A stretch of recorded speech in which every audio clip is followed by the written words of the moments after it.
Wake that ass up. Early in the morning. The Breakfast Club. Morning, everybody. It's DJ Envy, Angela Yee, Charlamagne the Guy. We are the Breakfast Club. We got a special guest in the building. West Coast. Tom Body. Triple salute. Appreciate y'all having me for real. How your spirit, King? I'm platinum. Blessed. Word. Yes. Word. Yes, sir. Now, listen, who is Mozzie for folks that don't know? Mozzie, Sacramento artist. And you know that it pride itself on applying substance in the music. Straight up. Mm-hmm. And I'm saying just a well-rounded individual. I don't like to speak too much of myself, but fella from where I'm from. Is it easier to speak about yourself through music? For sure, most definitely. Why do you think that is? Because you're just vibing. It's just, you know what I'm saying? And I feel like even in my music, I don't put the extras on it. And I just try to stay relatable, but I just feel like it just naturally oozes out like that, and it just got a better taste to it. For sure. Now, Untreated Trauma. Untreated Trauma. Oh, new Break album. that down. Untreated Trauma. I just feel like a lot of people within our community, a lot of people that look like ourselves, we experience a lot of trauma just growing up, being from the hood, whether it be early losses of death or crazy jail time, people away from their kids, their young life. And I feel like it's a lot of trauma that we experience that go untreated. So if we lose somebody right now, we'll go to the funeral, get high, and rep him to death. And I just feel like we don't sit down.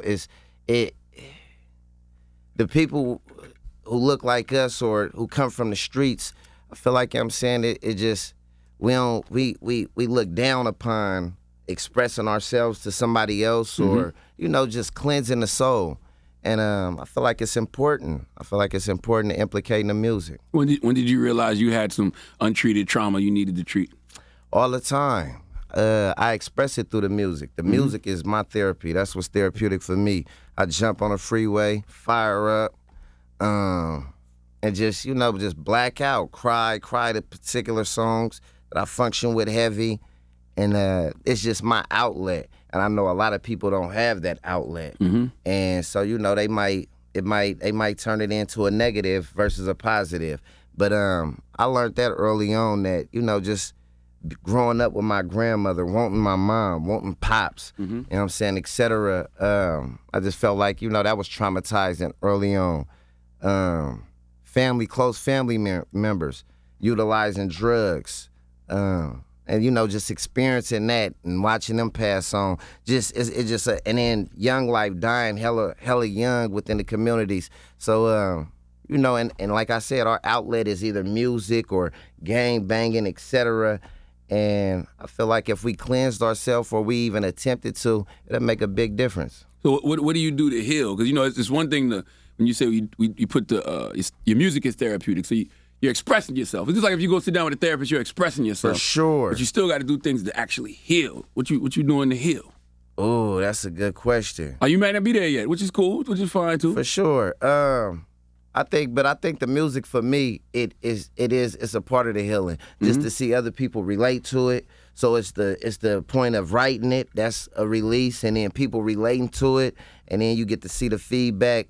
But I've been tweaking with therapists lightweight, just a little bit. It get expensive. So, Man, look at that jewelry. Now I got to check your jewelry since you're talking about therapy. Okay, get me right there, man. Okay. I got to wait till it turn on. How much do you pay for therapy? What she want, like $3? She want $3, $300 an hour or something like that. $300 an hour? Yeah, that's how she blacked out on me. God damn. She African American, so I had to support. I do $150, but $300? $150? Yes. That's dope. Jesus Christ. Now, YG called you the new Tupac. Oh, that's my dog. Shout out 400 YG, fella. Now, how you and YG get up and what does that mean for him calling you the new Tupac? Triple salute. That's big. That's big coming from, I'm saying, the dog himself. A lot of pressure, though. It is, for sure. But I feel like gangster rap died with Pac and Mozzie brought it back. So you know, I feel like he in the right lane with that. Only reason I don't like when artists do that is because you can never recapture those feelings somebody like Tupac No, you're gave right, somebody. and I feel like it's disrespect. Like even just I feel like rapping on certain people beats is disrespect if you don't hold it to a certain standard.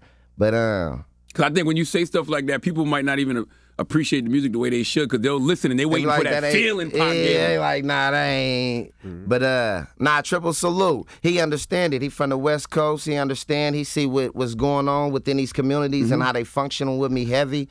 He just see the reaction from the people, and so I feel like he making his judgmentals off of that. Let me check this jury. Come on, Since get you me right, complaining about baby. the price of therapy. Yeah. Which one? Checking the jury. Is that it? Okay. The 400 one good. Oh, okay, the 400 one, Gucci. Let's see, Granny. You know I gotta keep Granny legitimate. Yeah, you know I gotta keep Granny legitimate.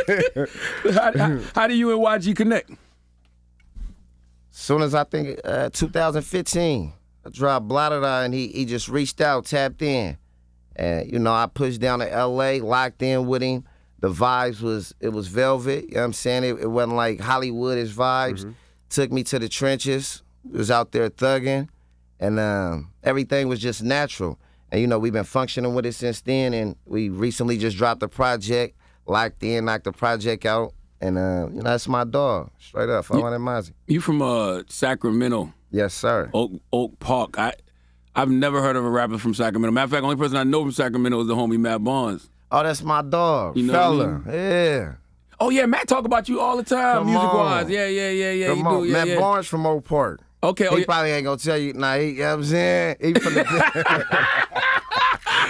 y'all from the same set. Yeah. Okay. But there's no other rappers from there, right? Now you got like Sibo. You got who else? The T Nutties. I don't think nobody took it to the status I took it to though. You feel me? I feel like I did Sacramento justice. But we got a couple people up out of that jurisdiction. Well, break it down for us. What's the difference between like a Sacramento and a LA, Oakland? Like I don't know. How can I break that down? LA, I feel like LA is traditional gang members. Mm-hmm. And you know, they very political. And then I feel like Sacramento and just the whole little Bay Area culture, more like player type. Not so it get political, but you know, just is bull. We ain't as heavy.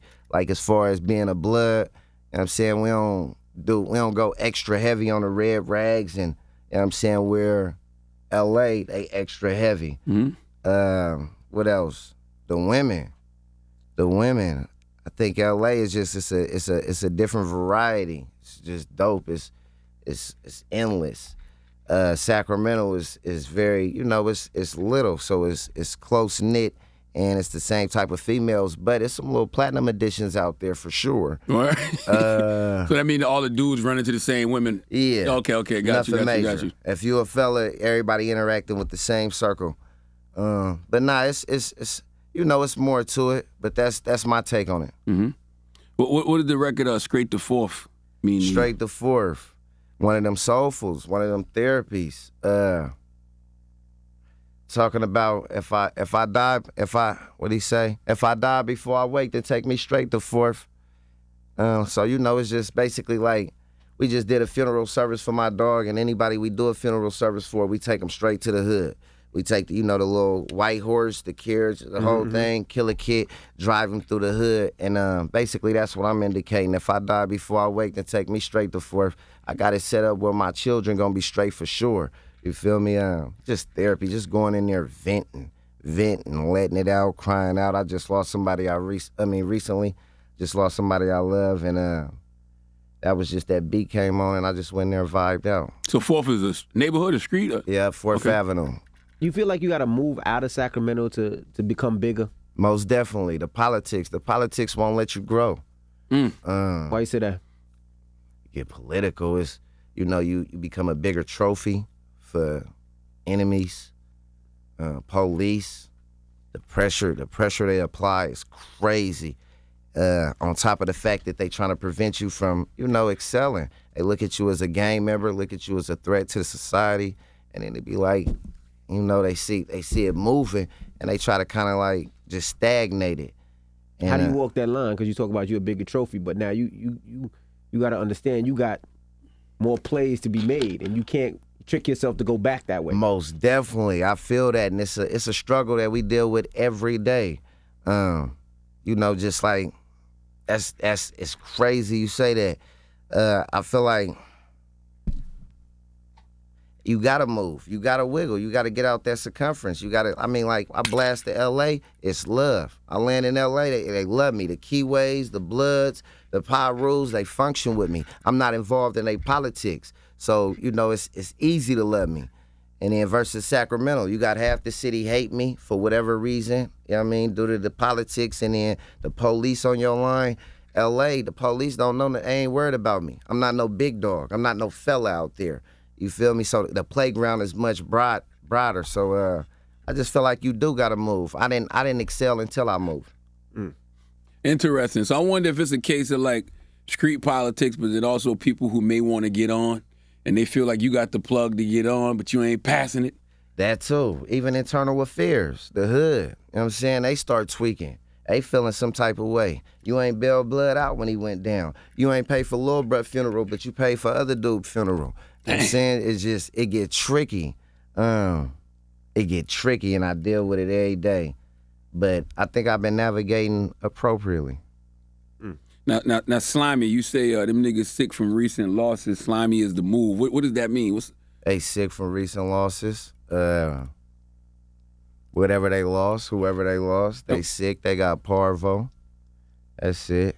And what's Slimy? Slimy. Active. It's slimy. It's treacherous. It's spunky. You know, basically dangerous. So we always talk about the West Coast Mount Rushmore. Mm-hmm. Who would you put on that West Coast Mount Rushmore? Off the top, Pac, Snoop, Nip. Where we go from there? I think it'll be them three. Nobody from the Bay?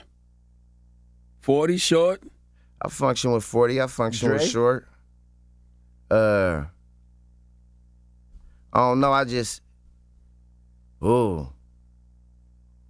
trying to. This is where the politics get tricky. Yeah, this is where the politics gets spicy. Hey, them. You know that the ones I just named is like heavily influential to me. You know, I tweaked on every aspect, whether it's interviews, whether it's books.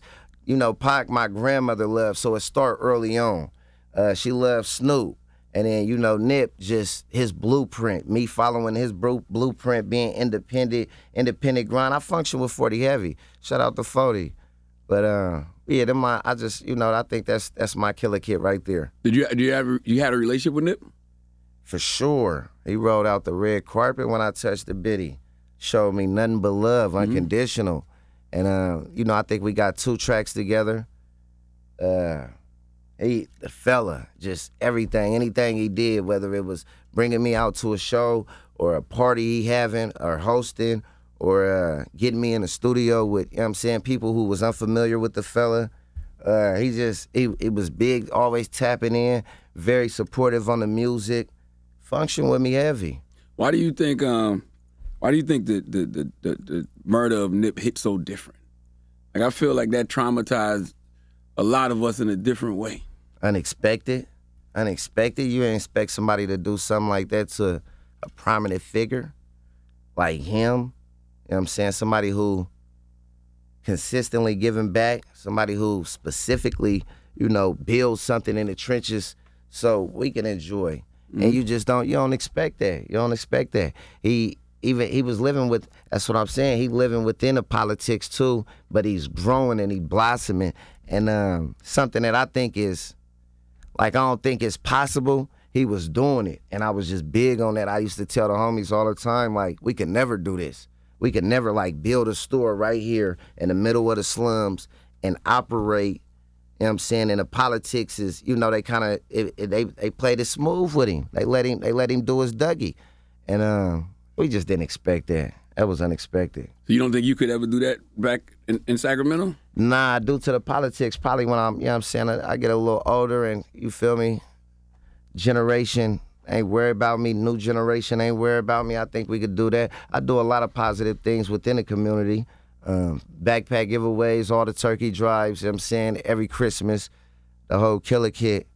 And built a studio in L.A., found the way to grab the young life out the trenches, bring them to an environment where they could progress. You feel me? So it'd be whether they on probation and they trying to get off here, come out here. Here, I write you a check. Tell your probation officer, you know what I'm saying, you got a real job now. It's legitimate. So, you know, I do a lot of reaching back, but I couldn't imagine a store right in the middle of Oak Park and, you know, not being harassed by the police, the suckers, and internal affairs. Yeah, it always bugs me out when, like, the hood cuts its nose off to spite its face. Like, when you do that to a brother like Nip, or you know, do that to brothers like you, it's like, y'all are the bridges. You know what I mean? Why you want to burn the bridge down? Crazy. But that's back to slimy. It gets slimy. And we understand it, because it's been going on. Rest up, Pac. We see it. You know what I'm saying? But you're right. That's exactly what it is. And that's why I said it's so unexpected, because it's somebody who throwing you alley-oops. It's somebody who providing you a bridge to cross. And so we just, that should be, it's crazy. And it's just, it kind of tap you back into reality. Like this, it's real. It exists. And no matter, you know, how you try to wiggle or navigate through it, it can get spicy. What kind of relationship did you have with your grandma? I see you got the chain on. You said she introduced you to Snoop or Pac, one of them. Yeah, Pac. Granny. Militant. She just hella militant, strict. Hated living with her. I was with her since I was 2, from 2 years old to probably like 23, 24. Just strict, militant. And, you know, that's why, I think that's why she loved Pac so much. She used to have all his books, the whole Killer Kid, make me read them. She used to make me write my dad when I get in trouble. He was doing hella years in jail, whatever the case. Go up to the school, applying pressure. She was just on me. And, you know, as you grow up, you get to see, like, the benefits of all that applied pressure. And hella grateful. I'm just grateful, thankful. She got the, you know, she passed cancer stage, 6 months. I think she was like the 4th stages or whatever. But from being healthy to just spicy, just all in 6 months, gone. And my biggest influence. That's what we do it for. That's what we do it for sure. So where were your parents at? Mom's elsewhere, you know, dealing with her internal affairs or her inner demons. And then Pop's sitting down. I think he did like 14, 15 years in the pen. So Granny had me righteous. You have kids?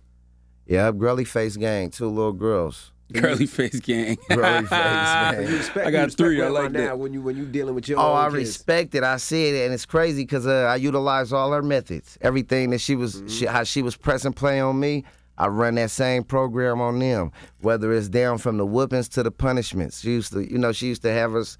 She'd go get a spatula or something and just spank our hands. I run that same program on my daughters. Excessive homework. Whenever they pump faking on classwork or, you know, they didn't run the test appropriately, okay, the homework get excessive. Just everything, you know, it's crazy. Stuff you hated. You do Stuff that. I hated. Exactly. Stuff I hated. You throw chicken away, get that chicken out, eat it. That's how Granny used to run it. Yep. Hey, crazy, but I run the same play. Did fatherhood come natural to you, or it was something that, you know, you had to learn how to properly do since you didn't have it? Nah, it came naturally. Since a kid, I wanted a kid. You know how you just a youngster and you just dreaming what your kid gonna look like. When I used to plot like that, I thought I'd have a kid at 16, 17. It didn't work out. So I ain't had my first kid till I was about 24, 25. And it just came natural. Got custody, full custody of her. When, you know, we had a custody battle with her mom, got custody as we speak. And live with both of them on their line. It just I don't see how people can have youngins and don't participate in raising them or don't care about raising them. You know, I take that. I'm very sensitive on that subject. I function with my young heavy. When you were young, did you say to yourself, "I'm gonna be a great father because my father"? Most wasn't definitely. great to me. Nah, Yeah. most definitely. I'm gonna be the dopest. Everything that I wish I had, I'm gonna provide them with. Every feeling that I wish I had, I'm gonna provide them with. And that be the whole, like you said, we got to get out our circumference so they could grow. If I'm stuck in Sacramento when I keep going to jail, it's like I'm failing them. And so it's just, that's mandated. I feel like that's mandated. I feel like it should be a law. If you don't take care of your kids, you ain't a real one. All right. When you realize the love of your kids, right? Does it make you? I'm speaking from my personal experience. Sometimes it makes you despise your pops even a little bit more. I love my dad, but you have feelings towards him, ill feelings, because you be like, man, how you could treat me like that? You know what I what mean? now you know what would be crazy is when a parent function with a stepchild more than they do their own. Oh man, Crazy, ain't it? But yeah, for sure. I feel like that just, and I incorporate it in the music.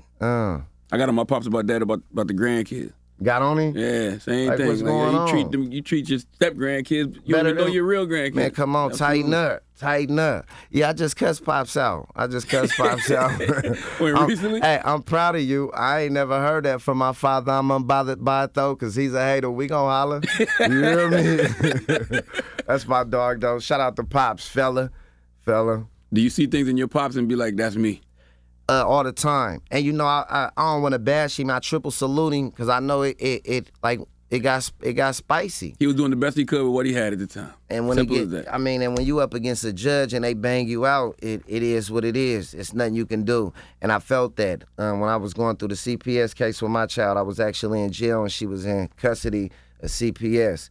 And it was just a rerun. It was like, damn, this Going through it over. it's crazy. It's a repeat cycle. How do you deal with, loss and trauma? Because that's one of the themes of the album, like dealing with loss. How do you deal with it other than music and just smoking? I vibe. I go pull up on, say if my partner Scheme, he just passed. I go pull up on his mom, fly his mom out. We going to New York, come on, you going with us. We going to Seattle, you going with us. Incorporate her in the music, interviews. Let her express herself. I had a therapy session for her, and we filmed it. And she just got a lot off her chest, and it was just dope. It was dope. Pull up on his granny, pull up on his young life, make sure his youngin' got Easter baskets, I'm saying, when it's Easter, make sure he got Christmas presents galore. This stuff like that, it's fulfilling to me. It feel like, like he's smiling. Like if he was to be watching, or I'm saying, if it just feel pure, it feel real. It feel like something that the love that I would want reciprocated if it was, if it was vice versa. And so I think that's where my healings come from. Just vibing with the people who loved him and, taking care of them, making sure they legitimate, straight in every aspect. And I don't know, it's fulfilling to me. Man, I want to take you and your team somewhere, man. I want to take y'all somewhere to help y'all on y'all healing process, man. I got a spot called Inception in Farmington, Michigan. It's like a mental health gym. Ooh. Yeah, so they got like brain training and magnosphere and float therapy and people like my man David McCullough, Jason Wilson can be there and like Put me in the game, I'm coach. gonna do it. We're gonna do it. I want to do it. I'm gonna do it for my TV show. That's We're dope. gonna do it. I I got my function with TV show, that. The God's Honest Truth, on Comedy Central. We're gonna do it. Come on. I'm dead in. serious. Nah, me too. I'm on your line. I'm on your dead line. serious. Well, pick up Untreated Trauma out right now. Mandatory snatch. And what do you want people to take away from the album? Just tap in, tune in. It's therapy. It's therapeutic. You're gonna be able to, sense that off the first song. It's just healing. It's I feel like if you just tap into it, you'll take a lot. It's a lot of jewels. It's a lot of, it's crazy. So many people be telling me like they ain't a part of the streets or they don't got nothing to do with that. But it's therapy for them. It's therapeutic for them. It's crazy. And that's it. Just therapy. Untreated trauma. It's a therapy session. Untreated trauma, man. I'm gonna help you treat some of that trauma, man. For sure. We all on a healing journey. Come on, my We're dog. gonna go to Inception. All right. Well, it's Mozzie. It's the Breakfast Club. Good morning.